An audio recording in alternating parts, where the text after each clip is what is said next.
मरण में, पैदा होने में, ब्याह में, शादी में, हर जगह ब्राह्मण ने लाओ, ब्राह्मण ने बुलाओ। हाँ, पानी हम अलग पीते थे। बिरा माने होता है सुअर और आमन होता है उसकी लीद। और बाबा साहब ने इतना बड़ा इतिहास लिख दिया है, उसके लिए यह वैल्यू है।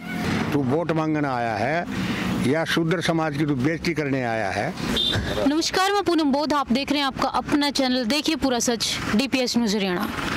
दोस्तों, जहां चैनल पर आपको हर तरह की अपडेट हम आपको देने की कोशिश करते रहे हैं, आज वही आपको बता देते हैं हांसी में बाबा साहेब डॉक्टर BR अम्बेडकर छात्रावास में हमारी फिलहाल मौजूदगी है। और मेरे साथ में आप तस्वीरें भी देख पा रहे होंगे, बहुत बुद्धिजीवी लोग जिन्हें हम बोल सकते हैं हमारे साथ में मौजूद है। आज पूरी टीम का मिलकर एक डिसीजन हुआ कि क्यों ना बाबा साहेब के रिलेटेड जितना भी जो भी माहौल था, सुनने में तो हर किसी को भी आता है, लेकिन जिन लोगों ने देखा है वो माहौल, उन लोगों से बातचीत की जाए। तो फिलहाल मैं आपको बता देती हूँ, हमारे साथ में राजपाल मेहरा जी, सतबीर सिसाए और साथ में करतार सिंह भानखड़ जी हमारे साथ में मौजूद हैं। इनसे हम जानेंगे जो माहौल बाबा साहेब से जुड़ा हुआ, जो माहौल इन्होंने देखा है वो क्या कुछ आता है। तो शुरुआत करते हैं राजपाल मेहरा जी से। जी अंकल जी, सबसे पहले जय भीम, नमो बुद्धाय। हर किसी को बताया जाता है कि बाबा साहेब था, क्लास से बाहर बिठाया जाता था, वो बाहर टीचर की जो आवाज थी उसको सुन के उन्होंने अध्ययन किया। तो आपने अपने टाइम में इसको कैसे महसूस किया? ऐसा है जी, उस जमाने में बाबा साहब जो है ना, जहाँ बच्चे स्कूल में पढ़ते थे, जहाँ उनके जूते निकलते थे, बाबा साहब को वहाँ बिठाया जाता था जी। सर्दी हो, गर्मी हो, बरसात हो, और खिड़की से ही झांक करके बाबा साहब बोर्ड के ऊपर जो भी टीचर लिखता था जी, उसका पूरा अध्ययन किया करते, उसको याद किया करते थे। जबकि जो क्लास में बच्चे होते थे उनको प्रश्न याद नहीं था, एक शख्स जो बाहर बैठा है जी, उसको पूरा प्रश्न याद है। और टीचर से जब भी कोई भी वाद विवाद होया है या कोई प्रश्न पूछा गया है, तो टीचर से उसने डायरेक्ट पूछा गया है, भाई ये बात टीचर जी मेरे को दोबारा बताई जाए। और उस जमाने को देखते हुए आज की जो संस्कृति है या हमारे माहौल है जी, दिन रात का फर्क है। उस वक्त तो अगर एक आदमी की छाया दूसरी जाति वाले अपर कास्ट में पड़ जाती थी तो उसकी पिटाई की जाती थी। एक बार का किस्सा ऐसा ही है, बाबा साहब अपनी किताबें लेने के लिए शहर में जा रहे थे, गर्मी का मौसम था, तो एक बैलगाड़ी में उसने बैठना चाहा तो वो बैठ गए जी। तो उससे पहले जाति पूछी गई, भाई आप किस जाति से संबंध रखते हैं? तो बाबा साहब ने बताया भाई मैं महार जाति का हूँ। उस गाड़ी वाले ने नीचे उतर के बाबा साहब की बाजू पकड़ के नीचे फेंक दिया था। अच्छा। गर्मी का मौसम था, रोंदा पीटता जैसे कैसे बेचारा गया, अपनी किताब कापियाँ लाया। उस माहौल को देखते हुए आज हम स्वर्ग में हैं, उस वक्त हम नरक में थे। जो बाबा साहब का इतिहास है, जितनी उसकी पढ़ाई लिखाई है, वर्ल्ड के अंदर आज तक किसी शख्स के पास डिग्रियां नहीं है, आज तक ये रिकॉर्ड है जी।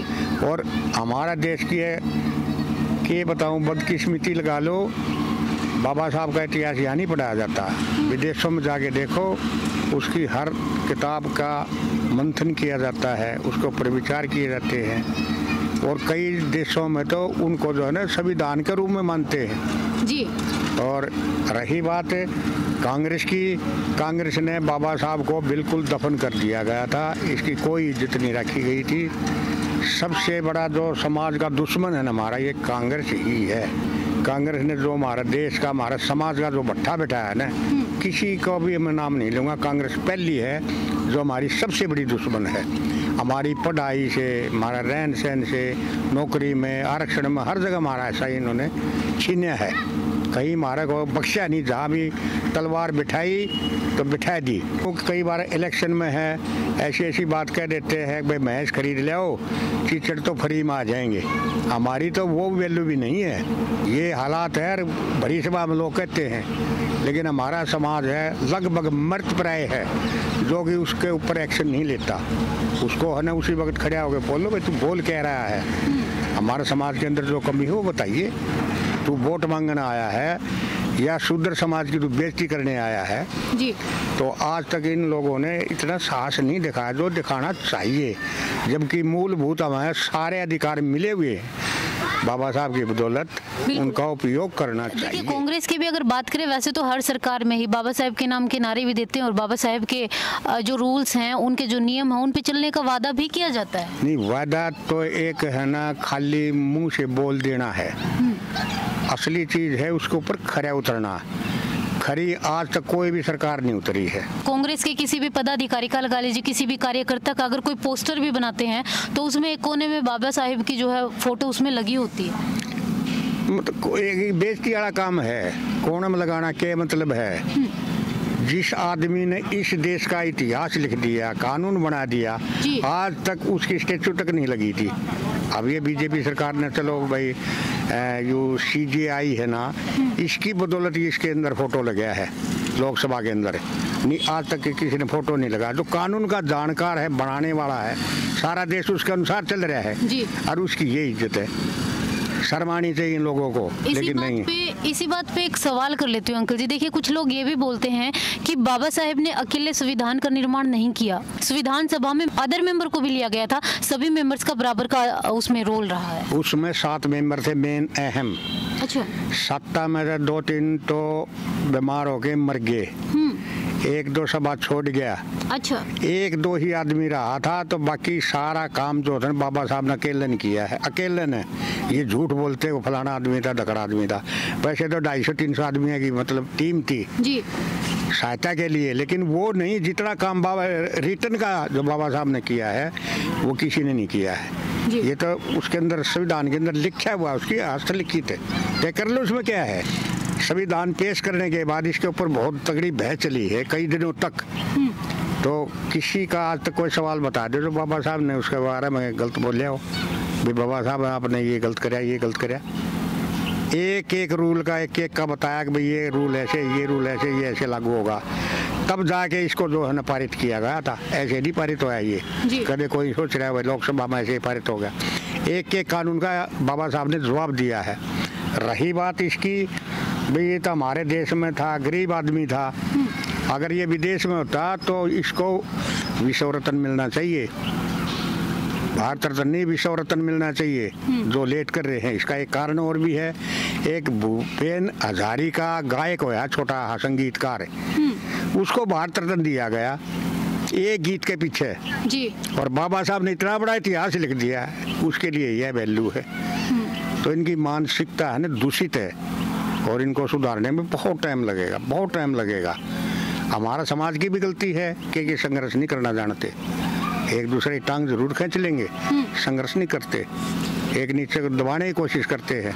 तू क्या है, मेरे बड़ा कौन है? देश की बात करें तो उसका सबसे बड़ा दुर्भाग्य ये रहा है, जिन्होंने हमारे भारत देश को चलाने के लिए एक संविधान दिया, जिस संविधान के बिना एक पल भी हमारे देश को चलाना बहुत मुश्किल नहीं, नामुमकिन ही है। उसके बावजूद भी उन्हें जो है बहुत लेट भारत रत्न का दर्जा मिला और विश्व रत्न का तो दर्जा उन्हें मिल ही नहीं पाया। 1950 में संविधान जो है लागू करा, सभी अधिकार हमें दे दिए गए थे। तो उसके बावजूद भी हमारे जो बुजुर्ग हमारे साथ में जुड़े, उन लोगों ने कैसा महसूस किया, क्या महसूस हुआ कि उसके बावजूद भी बाबा साहब ने जिन जिन परिस्थितियों से गुजर के वो संविधान लिखा था, ऐसा आप लोगों के साथ भी हुआ है। आज के मुद्दे पे उसी पे बात करते हैं आप सभी से कि अंकल जी, आपने अपने दौर में जिस वक्त स्कूल गए हैं, उस वक्त कैसा कुछ महसूस किया? उस वक्त कैसा था आप लोगों के साथ में माहौल? हमारे साथ स्कूल में सन 1958 में स्कूल में गए थे, तो उस वक्त भी हमें अलग क्लास से बैठाया जाता था, भाई तुम है ना शुद्ध जाति के हो, अच्छा। नीच जाति के हो, और ना तो घड़े में पानी पिया दिया कर दे और ना ही टच होने दिया करते थे। मतलब इतनी बुरी परिस्थिति में हम जाके पढ़े हैं, हमारा दिल जानता है। गाली दे के बोलते थे ये लोग अपर कास्ट के, अच्छा। लेकिन हमें इन चीजों का पता नहीं था। अब जैसे हम जो बड़े हुए हैं, थोड़ा ज्ञान हुआ है, इतिहास पढ़ा है, बाबा साहब के बारे में पढ़ा है जी। तो पता लग गया कि ये चीजें जो ब्राह्मणवाद है भी था, इसकी वजह से हमारे को हजारों सालों से दबाया गया था जी।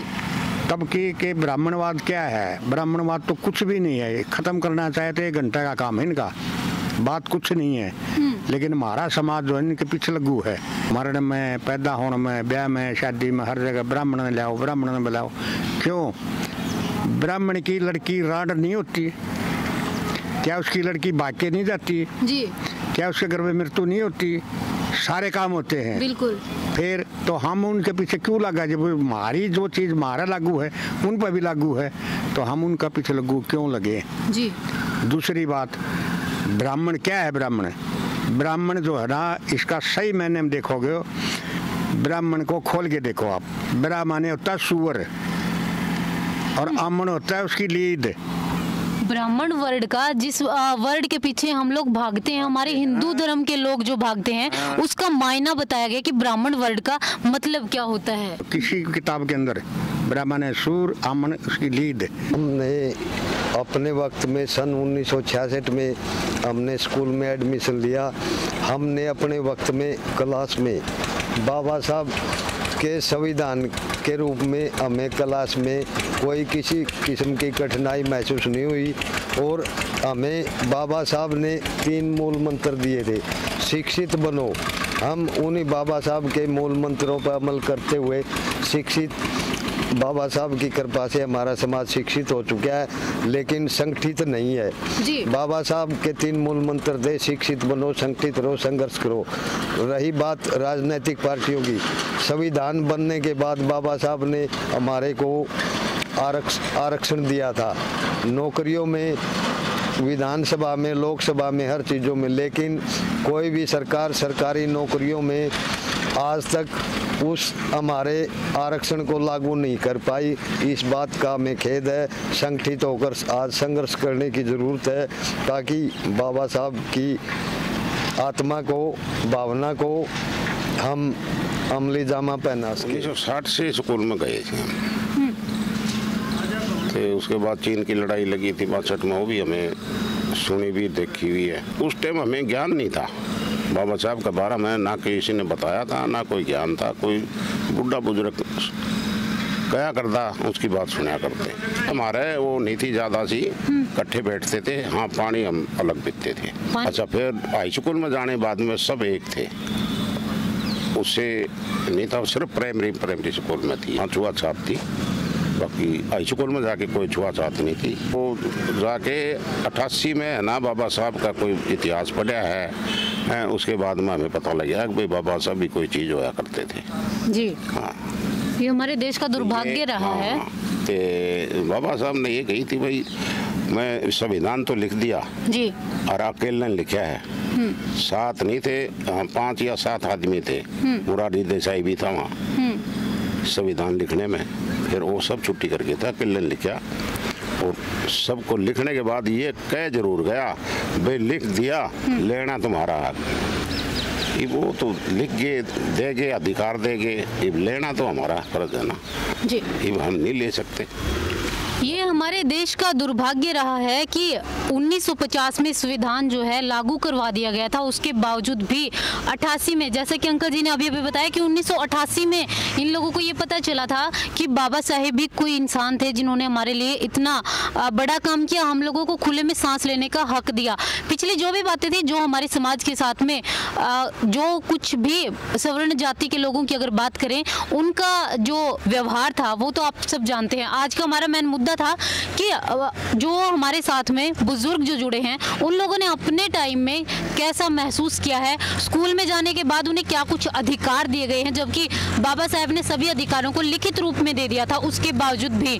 तो दोस्तों, बाबा साहब के बारे में हम सोच रहे हैं कि छोटी से छोटी जानकारी जो है आप लोगों तक पहुंचाने की कोशिश करें। तो आप लोगों से मैं ये जानना चाहूंगी, कमेंट कीजिएगा, आप लोगों से ये जानना चाहूंगी कि आप लोग किस चीज़ के बारे में बाबा साहब की जानकारी चाहते हैं, ताकि उस बारे में हम पूरी जानकारी आप लोगों तक पहुंचाएं और पूरी कोशिश करें कि आप लोगों तक सही जानकारी जो है पहुंचाई जा सके। तो आज की जो वीडियो थी उसमें हमारा मेन मकसद यही था।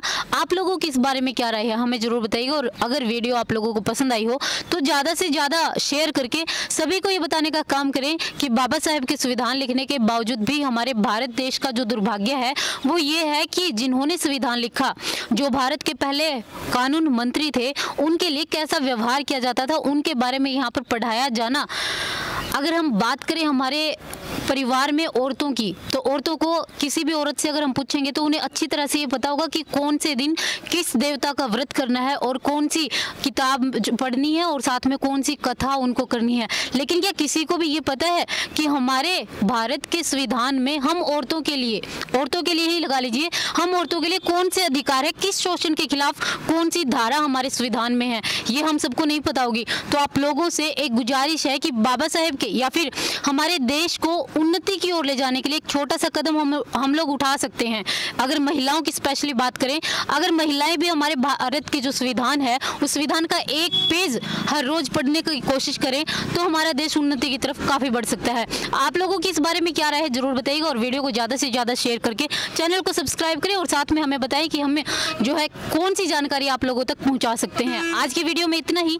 बने रहिए DPS न्यूज़ हरियाणा के साथ, देखिए पूरा सच पूर्ण बोध के साथ। जय भीम, जय भारत।